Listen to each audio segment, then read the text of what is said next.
Living like a race. Living like a race. Ain't no sign of stopping, no more pace. I can see them plotting, it ain't safe. She know that I got it on the way. Told her get up on my face. I need diamonds on my face. Right, so I'm walking along the beach here with my dad, and I saw these 3 boats off in the distance. The water looked sick, and I thought, right, let's get some shots. Flew the drone out, took some HDR images, so that's where it compressed the 3 photos into one.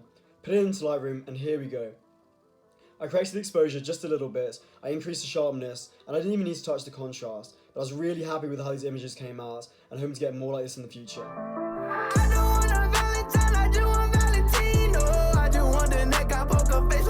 So I'm on an observatory hill right now, which is one of the best places in Durham for a view of the city. And you can see it behind me. I'm gonna put some drone stuff up, and you'll be able to get a much better kind of understanding where I am.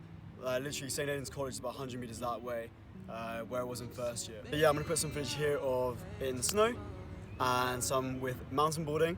So actually, I took one of my most liked photos on Instagram here. It got 1,500 likes, and the story behind that was, like in most unis, you've got a university Instagram page, and I really advise anyone who wants to get into photography or film, try and make something that can be put on there, because you're going to get such a bigger audience. That's what I did. I went out with like the mindset, I'm going to take a photo to get on that Instagram page, and just send them a message. Make sure you water stamp it, so people know it's your photo. But that's what I did, and yeah, it got about 1,500 likes. So I really recommend anyone trying to get into film and photography to go do something like that. Right, I haven't really filmed an ending clip to this video because it's such a weird mashup of clips I filmed.